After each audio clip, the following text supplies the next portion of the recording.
What's up, guys? My name is Marvin. Uh, Trying to start a podcast. It's called something around the lines of law, something I see very wrong in this world. It's really an acronym for love always wins because, the law isn't necessarily winning for the public right now. So basically, throughout this first episode, I'm going to go ahead and give you guys a little biography about myself. I was born and raised in Miami, Florida.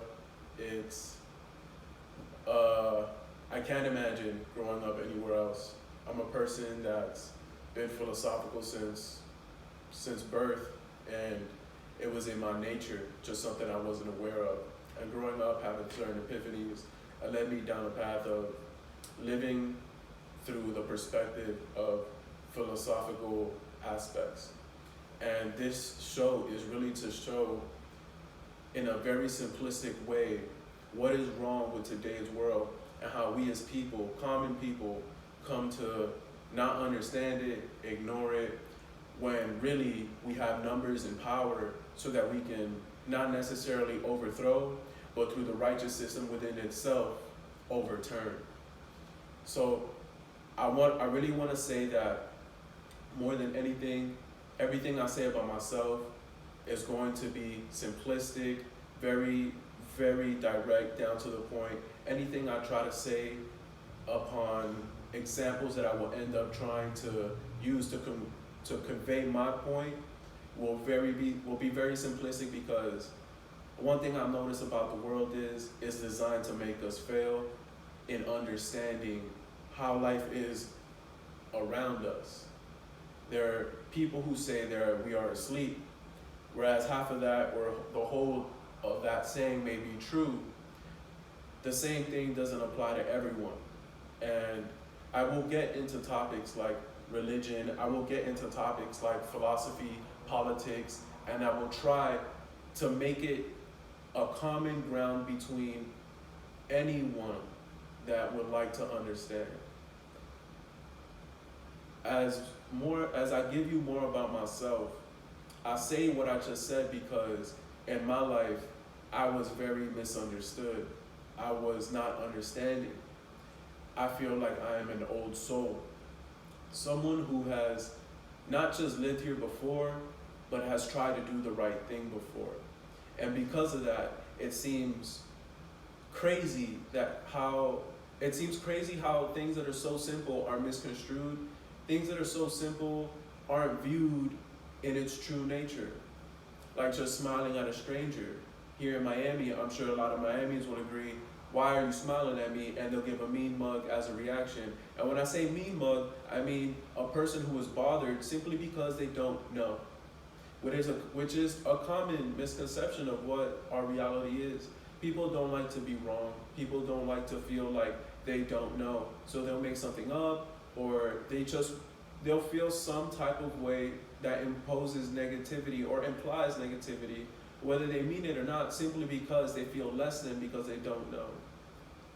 Things like that is perfect for the developing episodes of this podcast, because mistakes are beautiful. If you think about a mistake and you think about how long you thought you knew, think about how long you were really wrong. And now you know. Now you're enlightened. Now things make sense, not just to you, but you also make sense now in the true nature of the world, of what it is at hand.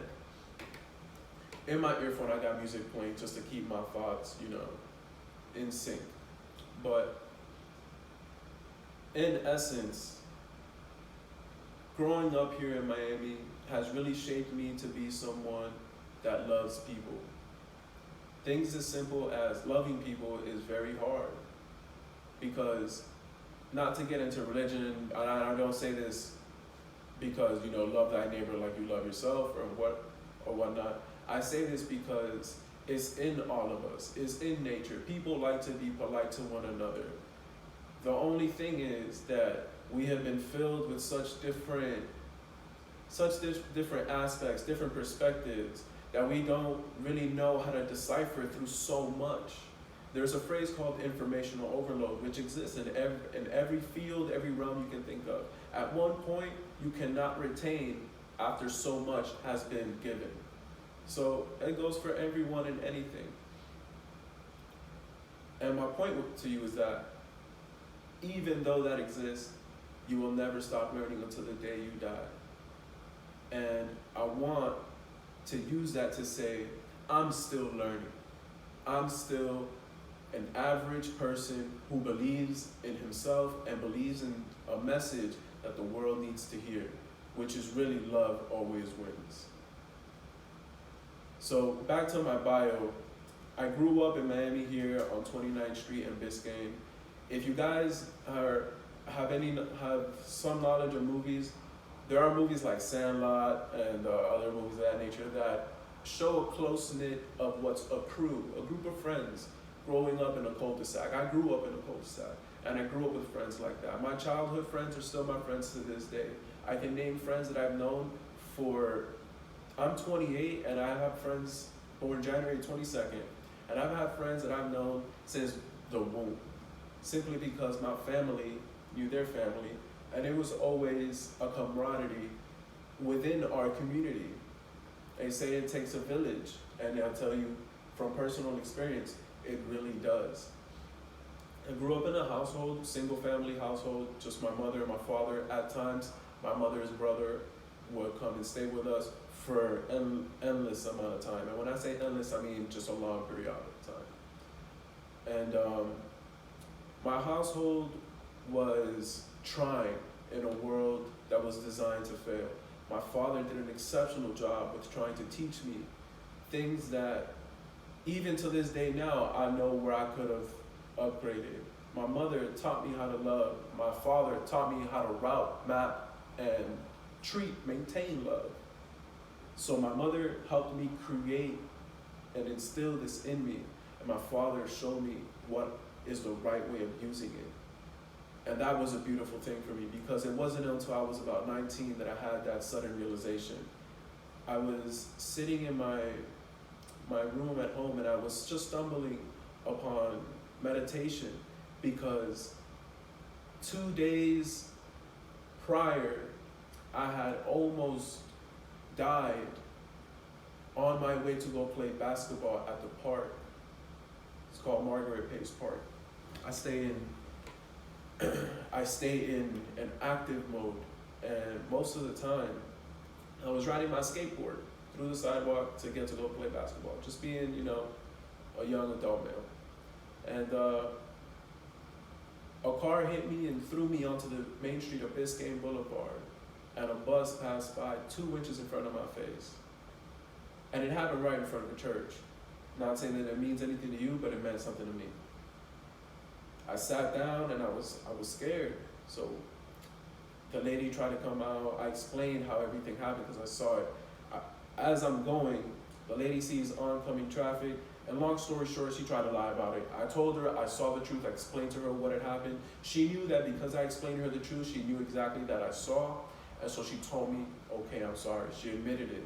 So I told her, it's fine, look, I'm not hurt, as long as my skateboard's all right, go about your way, and I went about my way. Went to go play basketball, did not think much of it.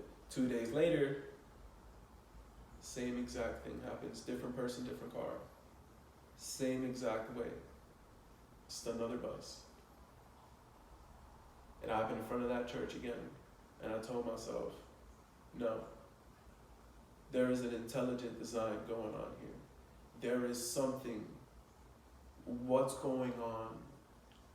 It felt like someone was trying to tell me something. And so I went to the park, I tried to play basketball, and I couldn't just because I kept thinking about that. And so I went home and I started to try and do some research on what I felt was happening to me. Only to realize that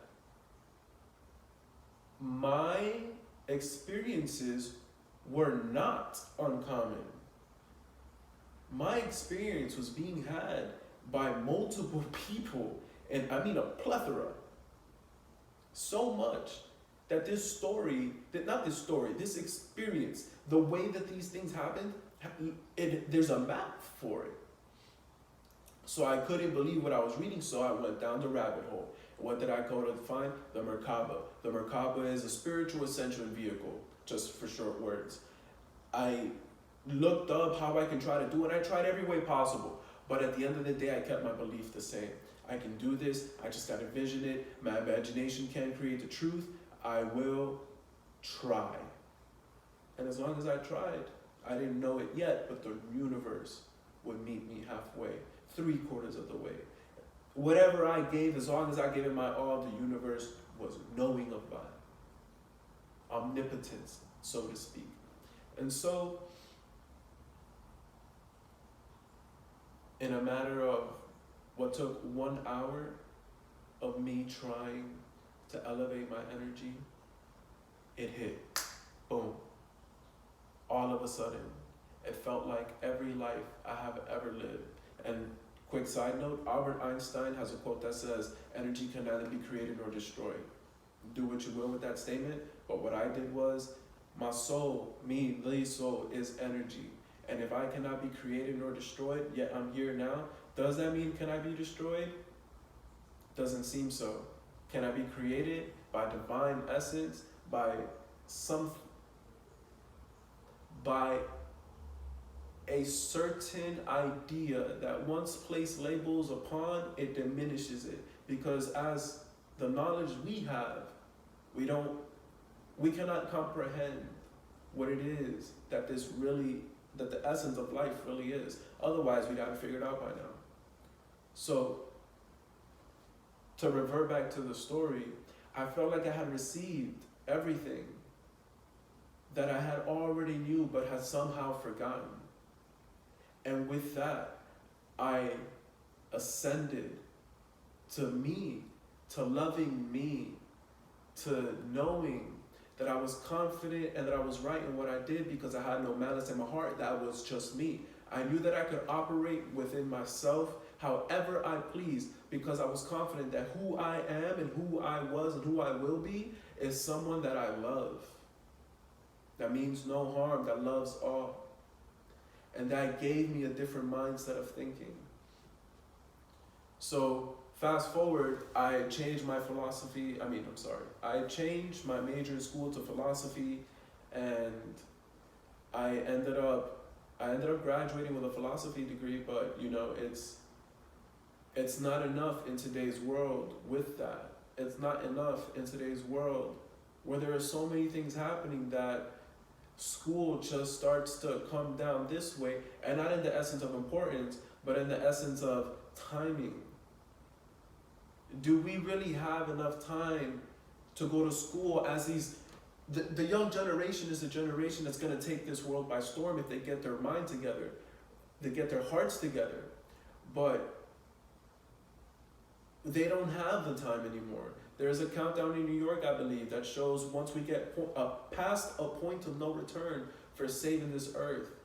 And it's a problem.